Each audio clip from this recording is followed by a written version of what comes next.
കശുവണ്ടി വികസന കോർപ്പറേഷൻ അഴിമതി കേസിൽ മാപ്പപേക്ഷ നൽകിയാൽ മാത്രം കോടതി അലക്ഷ്യ നടപടി അവസാനിപ്പിക്കാനാകുമോ എന്ന ഹൈക്കോടതിയുടെ നിർണായക ചോദ്യം. വ്യവസായ വകുപ്പ് മുൻ സെക്രട്ടറി മുഹമ്മദ് ഹനീഷിന്റെയും ഇപ്പോഴത്തെ സെക്രട്ടറി കെ ബിജുവിന്റെയും മാപ്പപേക്ഷ പരിഗണിക്കവെയാണ് കോടതിയുടെ ഈ പരാമർശം. ഈ കേസിൽ ഒരിളവും പ്രതീക്ഷിക്കേണ്ടതില്ല എന്നും ഹൈക്കോടതി വ്യക്തമാക്കി. കോടതി അലക്ഷ്യ ഹർജി മറ്റന്നാളത്തേക്ക് മാറ്റിയിട്ടുണ്ട്. വിവരങ്ങളുമായി രേഷ്മ ബാബു ചേരുന്നുണ്ട്. രേഷ്മ, നിർണായകമായ ഒരു ചോദ്യമാണ് ഹൈക്കോടതി ഇന്ന് കോടതി അലക്ഷ്യം അല്ലെങ്കിൽ ആ നടപടി നടത്തിയ പ്രതികളോട് ചോദിച്ചത്. അങ്ങനെയാണെങ്കിൽ ഇനി എന്നത്തേക്കാണ് ഈ കോടതി അലക്ഷ്യ ഹർജി മാറ്റിയിരിക്കുന്നത്? എങ്ങനെയാകും ഇത് ബിജുവിനടക്കമുള്ള പ്രതിക്ക് തിരിച്ചടിയാവുക?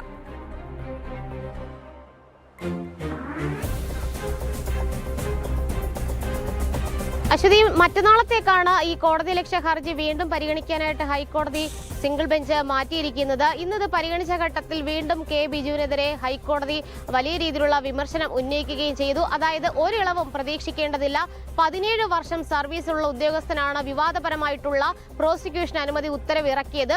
അത് ഗൗരവകരമായിട്ടുള്ള വിഷയമാണ്, ജുഡീഷ്യൽ പരിശോധനയ്ക്ക് വിധേയമാക്കേണ്ട ഒരു വിഷയം കൂടിയാണെന്നാണ് ജസ്റ്റിസ് ബദറുദ്ദീൻ പറഞ്ഞിട്ടുള്ളത്. അതുകൊണ്ട് തന്നെ കോടതിയലക്ഷ്യ നടപടി ബിജുവിനെതിരായിട്ടുള്ള കോടതിയലക്ഷ്യ നടപടി തുടരുമെന്നുള്ള മുന്നറിയിപ്പും ഹൈക്കോടതി നൽകുകയും ചെയ്തിട്ടുണ്ട്.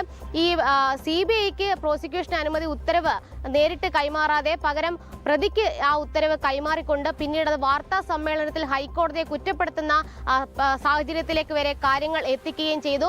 കേവലം മാപ്പപേക്ഷ നൽകിക്കൊണ്ട് മാത്രം ഈ കോടതിയലക്ഷ്യ നടപടി അവസാനിപ്പിക്കാനാകുമോ എന്നുള്ളൊരു ചോദ്യമാണ് ഹൈക്കോടതി സിംഗിൾ ബെഞ്ച് ഉന്നയിച്ചത്. ഇക്കാര്യത്തിൽ കൃത്യമായിട്ടുള്ള വിലയിരുത്തൽ അനിവാര്യമാണ്. അതുകൊണ്ട് തന്നെയാണ് മറ്റന്നാളത്തേക്ക് ഈ ഹർജി വീണ്ടും പരിഗണിക്കാനായിട്ട് ഹൈക്കോടതി മാറ്റുകയും ചെയ്തിട്ടുള്ളത്.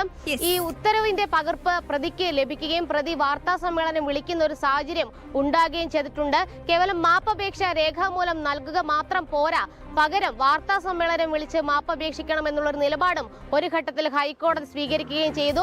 അത്യന്തം പിഴവ് പറ്റിയിട്ടുണ്ട്. അതായത് മുൻ ഉത്തരവ് കൃത്യമായിട്ട് മനഃപൂർവ്വമായിട്ട് ഇറക്കിയതാണ്. അതിൽ മാത്രമല്ല, അതിൽ ഹൈക്കോടതിക്കെതിരായിട്ടുള്ള ഗുരുതര പരാമർശങ്ങൾ കൂടി ഉൾപ്പെടുത്തുകയും ചെയ്തു. അത് കേവലം ഒരു ചെറിയ പിഴവായിട്ട് കണക്കാക്കാനാകില്ല എന്നുള്ളൊരു നിലപാടാണ് ഹൈക്കോടതി സ്വീകരിച്ചത്. എന്തായാലും 2 തവണയാണ് ഇതുമായി ബന്ധപ്പെട്ട് കെ ബിജു മാപ്പപേക്ഷിച്ചുകൊണ്ട് ഹൈക്കോടതിയിൽ സത്യവാങ്മൂലം നൽകിയത്. ആദ്യത്തെ സത്യവാങ്മൂലം തള്ളിക്കൊണ്ട് പുതിയത് സമർപ്പിക്കാൻ ഹൈക്കോടതി നിർദ്ദേശം നൽകുകയും ചെയ്തു. അതായത് ഈ ടി.എ. രതീഷിനെയും ആർ ചന്ദ്രശേഖരനെയും പ്രോസിക്യൂട്ട് ചെയ്യാനായിട്ട് അനുമതി ഉത്തരവ് ഇറക്കിയ വേളയിൽ ഹൈക്കോടതിയുടെ നിർബന്ധം മൂലമാണ് ഇത്തരത്തിൽ ഉത്തരവ് ഇറക്കുന്നത് എന്നുള്ളതായിരുന്നു ഗുരുതരമായിട്ടുള്ള പരാമർശം. അതിലാണിപ്പോൾ കെ ബിജു അടക്കം ഈ കോടതിയലക്ഷ്യ നടപടി നേരിടുന്നത്. എന്തായാലും ഇക്കാര്യത്തിൽ ഹൈക്കോടതി ഹർജി വീണ്ടും പരിഗണിക്കുന്നത് മറ്റന്നാളാണ്. കശുവണ്ടി വികസന കോർപ്പറേഷൻ കേസിൽ ഇപ്പോൾ അഴിമതി കേസിൽ മാപ്പപേക്ഷ നൽകിയാൽ മാത്രം കോടതിയലക്ഷ്യ നടപടി അവസാനിപ്പിക്കില്ല എന്നുള്ള നിർണായക ഉത്തരമാണ് ഹൈക്കോടതി നൽകിയിരിക്കുന്നത്.